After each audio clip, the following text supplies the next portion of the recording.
Wiwit taun 2010 aku wis ora nyambut gawe aneng kantor swasta maneh. Aku nekuni gawean liya sing jumbuh karo hobiku, yaiku dadi pranata acara penganten utawa kapra disebut MC.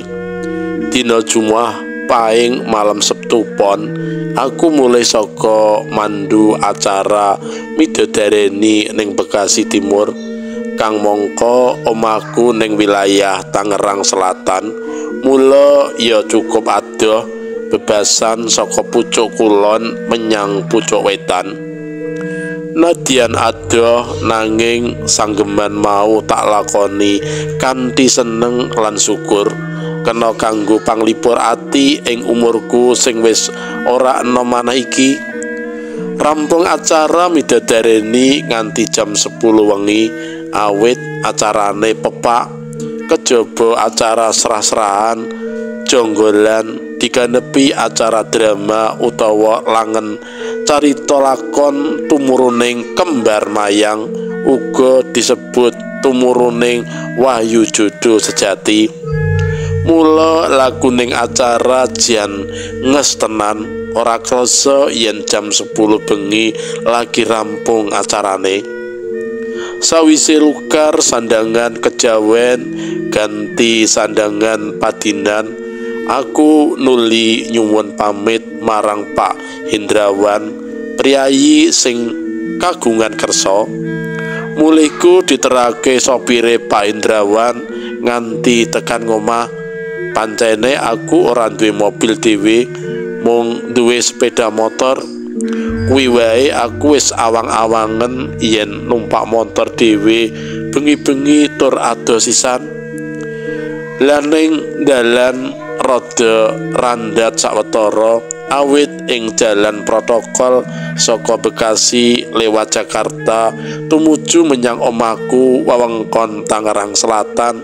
Ing wengi kuwi rada macet, nadyan wancine wis jam 10 bengi. Tekan omahku watara jam 11 luwih 30 menit ndungkap tengah wengi. Pas sopir ora tak ampirake mlebu omahku, terus wae pamitan bali menyang Bekasi. Lagi wae mobil sing ngeterake aku mungkur sadurunge aku mlebu ngomah. Karepku arep undang-undang bojoku ben buka lawang pager. Tak sawang saka kaduan kono katon kumlebate wewayang wong wadon rambuté dawa diore, nganggo sandangan rok terusan dawa warna putih, mlaku saka kulon mangetan kanthi nuntun asu ireng, mandeg lan ilang ning ngarep omah pojokan nomor 8, isih deretan blok omahku. Gitoku mengkorok, pikirku wis mesthekake yen kuwi bangsane lelembut.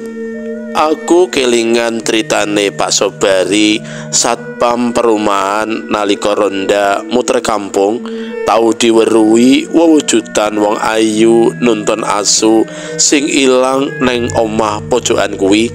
Ana maneh cerita sawijining wengi ana sopir taksi ngeterake wong ayu munggah saka daerah Serpong. Tekan omah pojokan kuwi mudhun jari arep njupuk duit kanggo bayar ongkos. Lah aneng ngarep lawang dipapak asu ireng terus ngilang tanpa tilas. Supir taksi mau ngoplok keweden lan geblas, mobile wis ora mikir ongkos argone maneh. Pancen wis suwe banget yen omah pojokan kuwi diwartakake minangka omah angker utawa omah wingit. Mungguh wiwitane lakon sing tak ngerteni mangkene ceritane. Omah nomor 8 sing manggon neng pojokan blok C Jalan Cemoro kuwi wis suwe ora krumat lan ora ana sing manggon ning kono. Kahanane mrihatinake banget, mangkrak lan rusak. Omah kuwi dibangun watara taun 1990 dene pasangan muda, sing lanang jenenge Gandung, dene sing wadon jenenge Farida. Wis suwe anggone bebojoan nanging durung diparingi momongan. Ing sawijining wektu Gandung lan Farida padu dredah perkara jarine Gandung duwe sempenan wong wadon liya. Wekasane Gandung lan Farida pegatan. Gandung uga lunga ninggal omah lan kumpul karo bojo anyar dene omahe sing manggoni Farida, awit omah kuwi pancen sertifikate atas nama Farida. Sasuwene urip pisah karo sing lanang, dheweke ngingu klangenan asu ireng dijenengake Dogi lan duwe rewang utawa pembantu wadon jenenge Narti. Saben esuk watara wanci subuhan, Dogi si asu ireng mau tansah dituntun metu mlaku-mlaku ben olahraga ngono karepe. Lan tumrape Farida dhewe bab kuwi kena kanggo nglipur ati sing lagi sepi. Watara 2 taun anggone pegatan karo sing lanang, Farida durung omah-omah maneh, mung tetep urip dadi randha dikancani rewange wadon lan klangenane si Dogi. Nanging ing sawijining esuk sadurunge subuhan, Narti rewange Farida jerit-jerit njaluk tulung, nuli tangga teparo sakitere omah padha ngrubung. Wengi kuwi kahanane gegirisi, Farida mlumah ning amben wis dadi layon, tutuke rada mangap lan mripate melek melulu kaya wong kamigilan utawa keweden ngono kae. Lan ing bantalan kasur ana getih seger lambah-lambah, sajake mentas muntah getih sadurunge mati. Kabeh kang padha nglayat takon menyang Narti, mungguh sadurunge Farida mati ngalami lara apa. Narti mratelakake yen majikane mau ora lara apa-apa sadurunge mung undang-undang lan sambat, jari dadane sesek ora bisa napas. Ora let suwe mutah getih terus mandeg napase kanthi mripat mecicil ngono miturut pengakuane Narti. Dina iku uga layone Farida dimakamake, omah sing ditinggal sawetara dijaga dening Harun kakange Farida. Kejaba njaga omah sing ditinggal mati adine, Harun uga ngrumat lan ngrawat si Dogi. Nanging aneh asu ireng mau yen diwenehi pakan ora gelem mangan. Rina wengi mung ning ngarep lawang pager kaya-kaya lagi ngenteni bendarane mulih. 7 dina sakwise geblake Farida, Dogi ilang. Bareng digoleki ketemu mati ning dhuwur kuburane Farida sing mapan ning jaban kampung. Sajake asu ireng klangenane mau mati mbelani bendarane.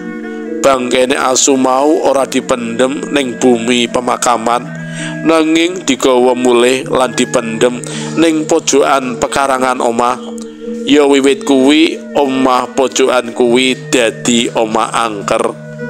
Aku ngerteni kabeh mau wong Farida kuwi tanggoku sing manggon omah nomor 8, dene aku sak keluarga manggon ning omah nomor 3. Wis makaping-kaping omah kuwi disewa dening wong liya, nanging ora ana sing kuat suwe. Ya karana kerep diweruhi wewujudan nyolowadi wong ayu nuntun asu. Malah ana pasangan muda, sing lanang jenenge Panji, sing wadon jenenge Tari, tau nyewa ngontrak ning omah kuwi. Wis kebacut mbayar kontrak setahun, nanging mung kuat sesasi, ya amarga digodha demite omah kuwi.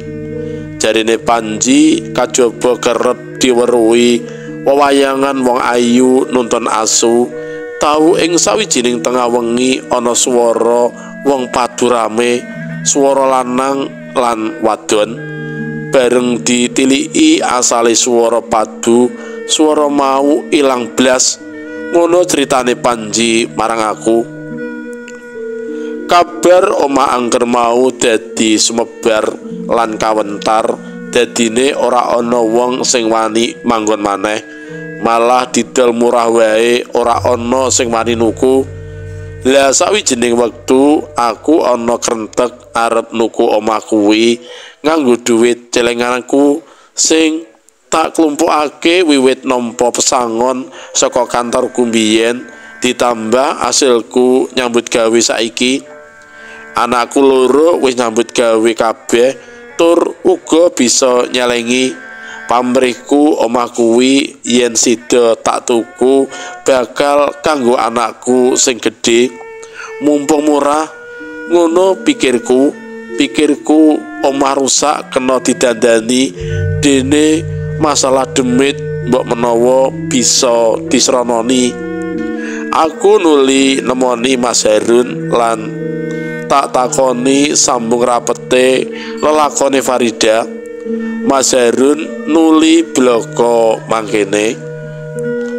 Mas, aku ya nglenggono yen sing gentayangan dadi demit nuntun asu mau mesti kumorone adikku Farida sing matine ora wajar. Lho, kok ora wajar kepriye to, Mas? Aku nelesih. Ya genah ora wajar to, Mas. Nalika Farida pisahan karo Gandung, omah kuwi dadi wewenangane Farida. Lah wong pancen sertifikate atas nama Farida. Nanging Gandung tansah ngrusuhi njaluk bagian separo. Jarine dheweke ya melu ngragati nalika bangun biyen. Farida puguh ngegeki omah kuwi, dene Gandung adreng karepe.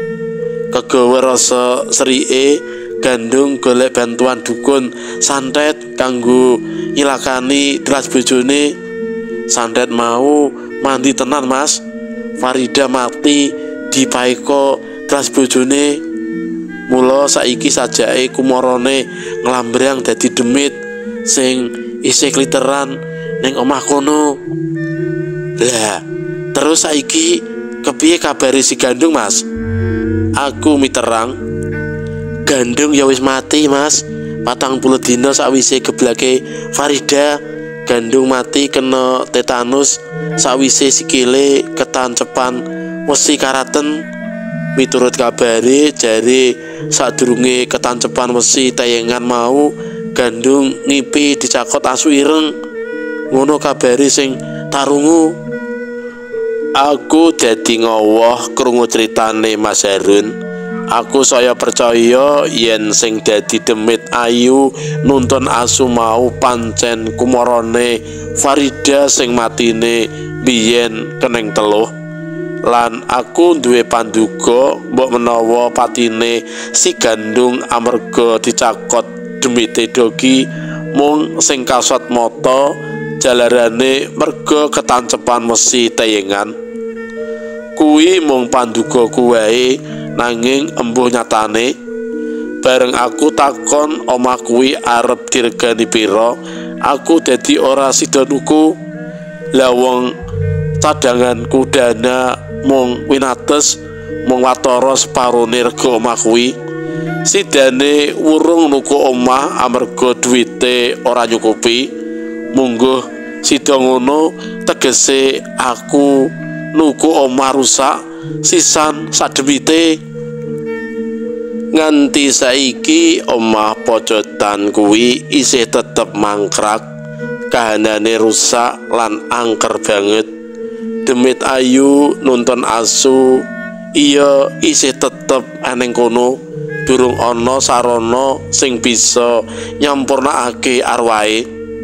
Biyen tau ana lakon sing ditayangake ning televisi, jare ing Yogyakarta tau ana wong adol omah bonus rondo ayu.